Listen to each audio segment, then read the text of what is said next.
Imagine that you're on your way to see fireworks, 4th of July, when you get a disturbing notification on your phone that they've been canceled this year. Not due to bad weather, not due for someone forgetting to buy fireworks, but because someone with a gun has committed crimes that halt our daily lives. I've been a Boy Scout, taken gun safety courses, and gone shooting with my dad for years. So I like to think I know a thing about gun control.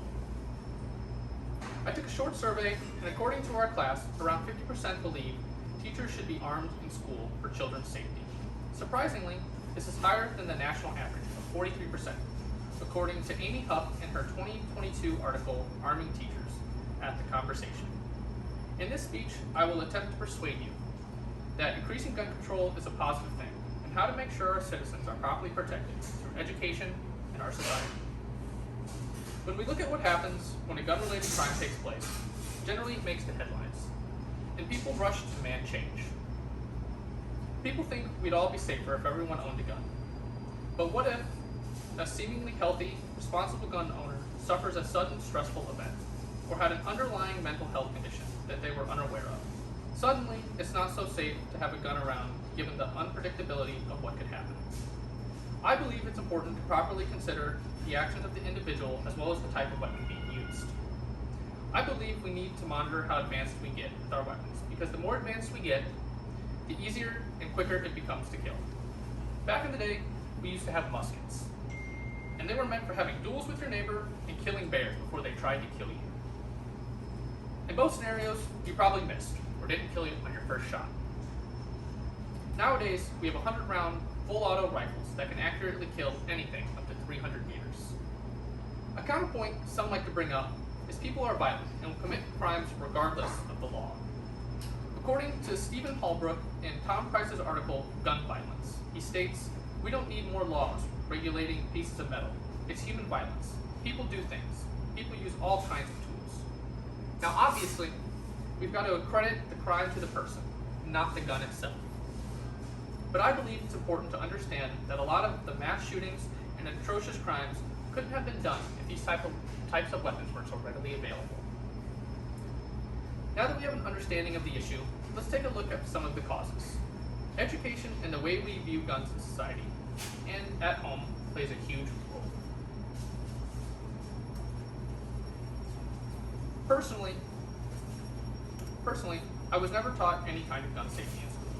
I mean, sure, we have your lockdown drills, but I failed to see how that taught us anything other than to hide in fear. At home and on my own time was the only place that I learned how to properly hold, shoot, and deal with weapons. There also are not enough training options for people, and our standards are too low. Take a look at the police, for example. The amount of hours required to wield a weapon and enforce the law is significantly less than that of a doctor or a lawyer. Personally, I believe society glorifies guns too much. I love a good action movie just as much as the next. But gun-related crimes have gotten out of hand, and with the way Hollywood and the media push this narrative that guns make you look cool, I believe our youth will struggle to understand why people push for more gun control. In order to fix the causes, we need to have a solution. There's no one easy answer. When it comes to combating the people, part of the problem starts at home. Teaching the pillars of character, in which we are all previously learned and are categorized as trustworthiness, respect, responsibility, kindness, compassion, and citizenship. Another idea is incorporating stress management tactics and general mental health steps to improve the overall thinking of our society. As a community, we need to start thinking about our future and promote positive thinking and stop promoting guns and violence at every opportunity. One thing we can all agree on is keeping weapons out of hands of the unfit people. This includes the recent passing of several bills, such as the Red Flag Bill, which provides money for mental health checks and allows a judge to take away someone's gun if they are deemed dangerous to themselves or others, according to Monica McDermott in her article, Gun Reform. These are the kinds of important laws that should be passed, because this isn't about taking away your rights. It's about protecting the people and securing a brighter future. In America, you can't drink until you're 21, and you can't rent a car until you're 25. So why do we allow 18-year-olds to obtain guns and go unchecked? To me, this seems like a fundamental problem for our nation. Only recently have states started to change the age to 21. Americans own more guns per capita than any other developed country in the world. Many say that any form of gun control is unconstitutional, and that once you lose the guns, you'll lose the rest of your rights as well.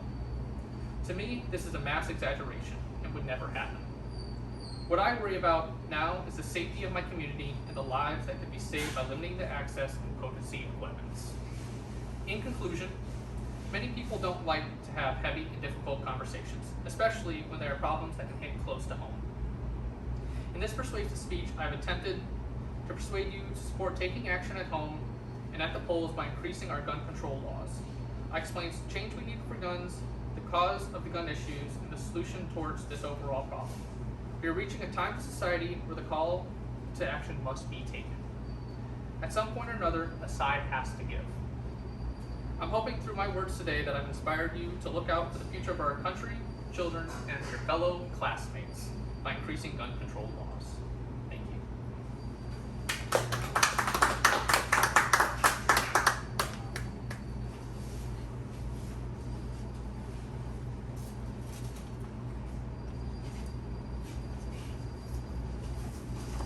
All right. Good, thanks, Ben. Okay.